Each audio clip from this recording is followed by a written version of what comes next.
Drink beer, it's good for you. I'm empty-handed and I'm feeling blue, and I'm gonna drink till the day that I die. Hello and welcome to the video. In this video I will be showing my citrus orange wheat brew, or also known as cow for short. Yes, here you see my label for this beer. The Belgian wheat is by far my favourite of the wheat beer styles that are available. I feel that few other beers offer the complexity and satisfaction that Belgian wheat beers offer. Wheat beer basically means white beer. The rules for this beer are that the grist must contain up to 50% wheat and it must have a summery scent of spices. So here's a quick flash of the recipe that I'm using in this brew, and don't worry, this will be repeated in the YouTube description.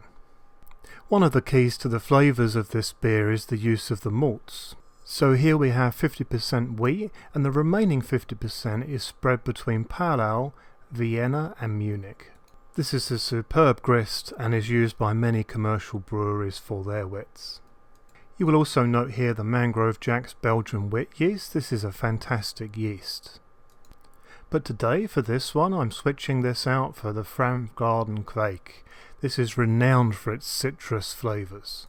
So I'm all set up and ready to go here, and now it's time to have a quick look at my grain crush. Like I keep saying, this is essential for the right efficiencies. So you'll see it's not super fine, but it's definitely not coarse either. So because of the small amount of alcohol in this brew and also the small amount of volume, you'll see that the water is quite low on the actual grain basket there. I'll show you how we'll combat that a little bit later. So now I'm going to dough in by adding a small amount of grain into the grain basket and then giving that a nice stir in between. This is essential. So all of the grain is now mixed in, and you can see that straight away we have a little bit of an issue. Look how much further that pipe rises above the grain plate.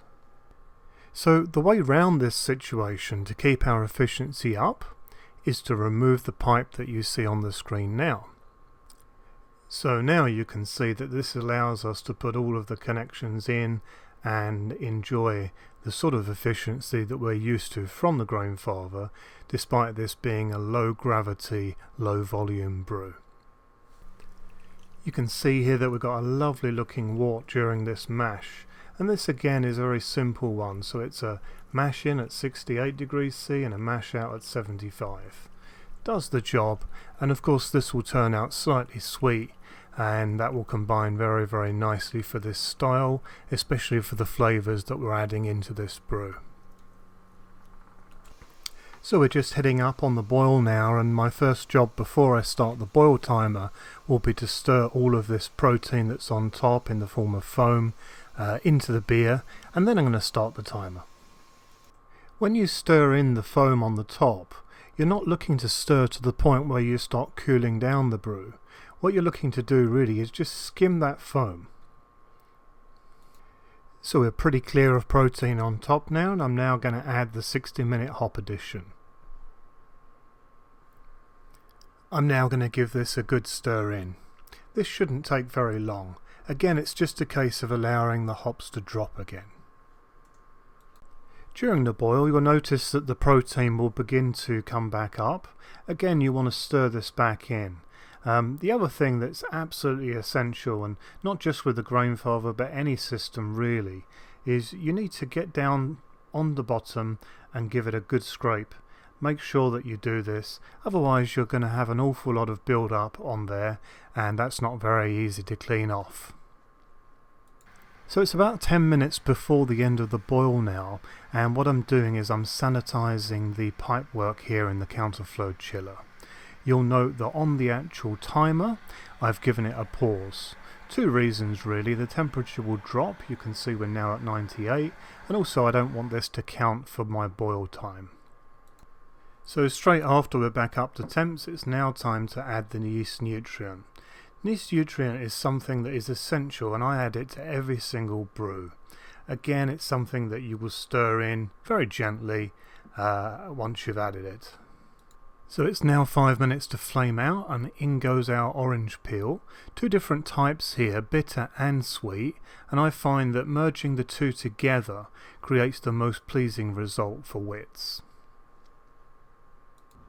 And again, give this a nice stir in. We want to make sure that all of this gets into our brew. It's a big part of the flavour of this particular beer.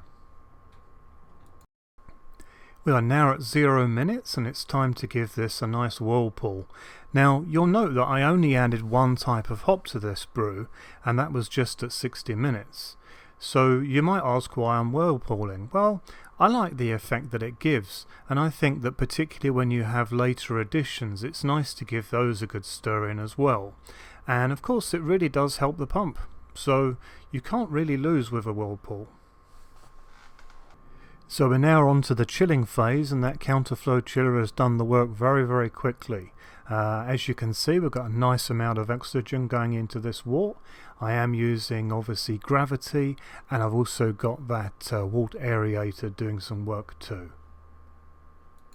I've used a starter for this one, and you can see that we have Krausen in this, and it's looking ready to go.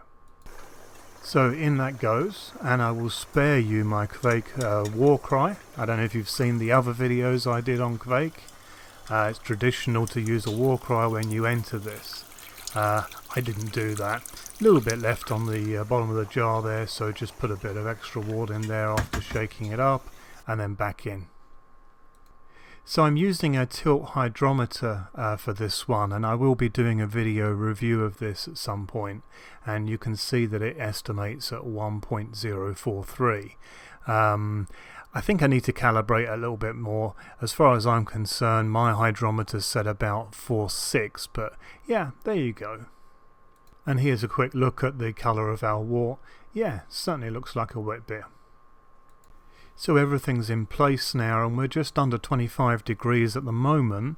This particular Kveik actually ferments at between 30 to 32, but my heat belt will make that up pretty fast.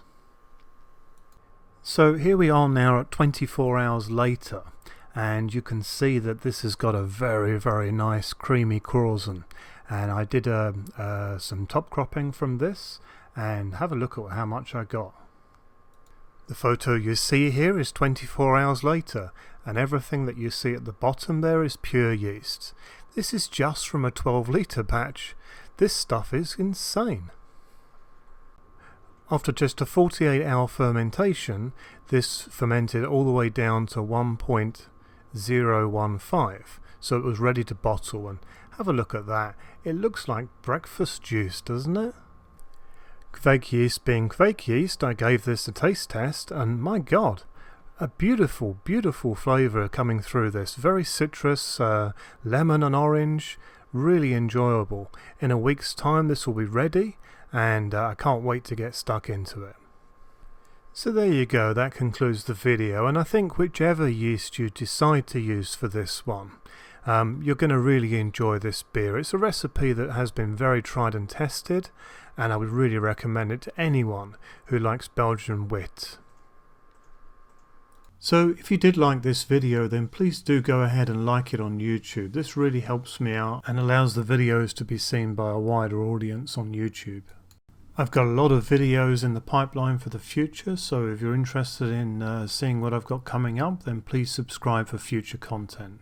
If you have any questions on anything that I've covered in this video or in others, or anything to do with brewing in general, then please do not hesitate to get in touch. I'm more than happy to help. Until then, happy brewing!